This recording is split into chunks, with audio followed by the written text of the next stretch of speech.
Get government out of the way, they say, and let people be free to pull themselves up by their own bootstraps, even if they don't have boots. And so keep voting for politicians who favor the rich, because one day you too might be a millionaire.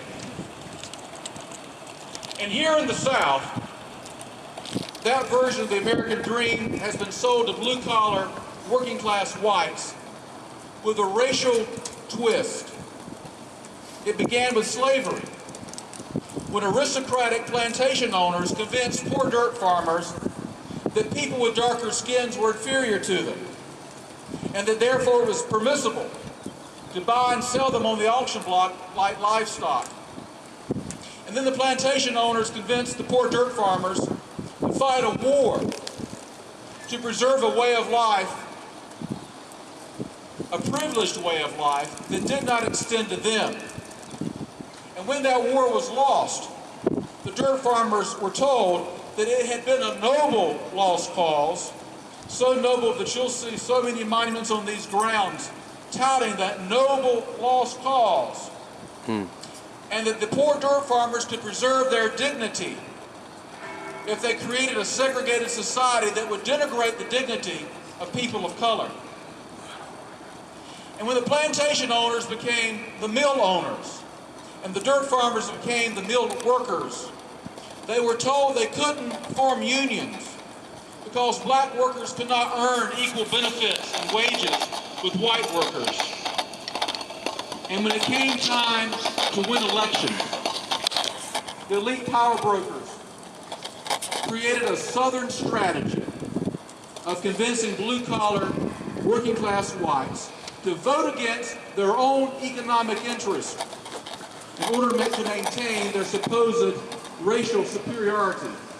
They were told, you may not receive an adequate education or livable wages.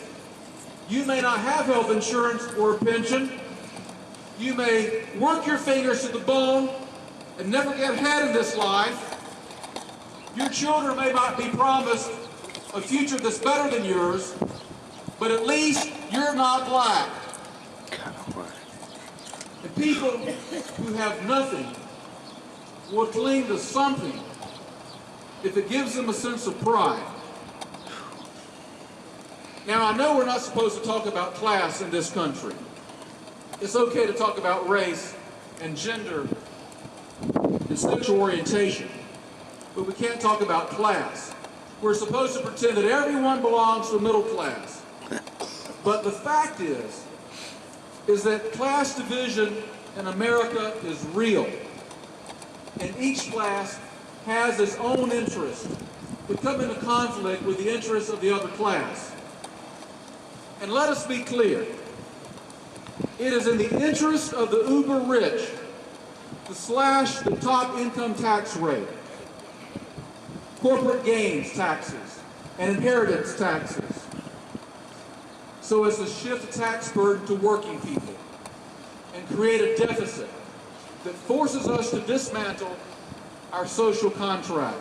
It's in their interest to support so-called tort reform that limits lawsuits against corporations. It's in their interest to privatize public services. It's in their interest to eviscerate the unions. It's in their interest to keep unemployment high so as to keep wages low.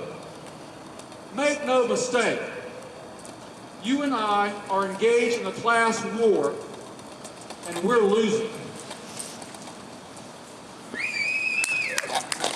Working people can no longer afford to be divided along the color line, or the religion line, or the party line. And neither can we afford to be misled by tea parties and their millionaire sponsors, who would try to convince us that the near collapse of Wall Street and the worst economic downturn since the Great Depression were due to too much government intervention, when in fact you and I know that they were due to the lack of government regulation, of corporate greed and recklessness. The threat to our democracy is not socialism or communism. It's not abortion or gay marriage. It's not even Sharia law or the teaching of evolution. The threat to our democracy is oligarchy, the rule of the rich.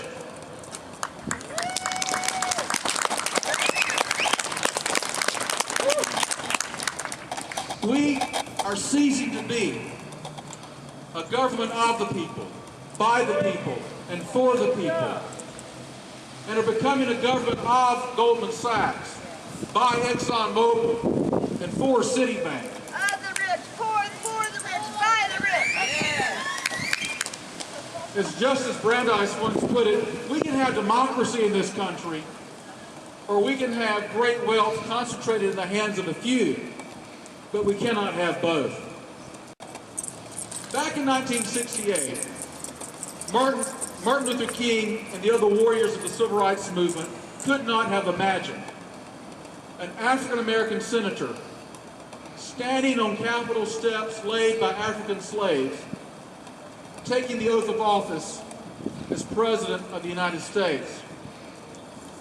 The walls of prejudice, fear, and custom must have seemed insurmountable. And yet they persevered to press against that wall until it came tumbling down. They persevered in faith. They could not see the outcome of their efforts, and they could not know the conclusion of their struggle.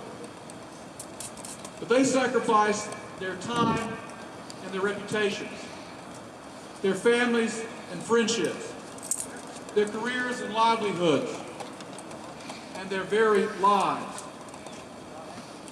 in the faith that if they stood up for what is right and spoke up for what is true, some good someday would follow for somebody. Many of us here today have grown disillusioned because the leaders we elected have not led. The promises they made have not been kept, and the ideals we hold dear have not been realized.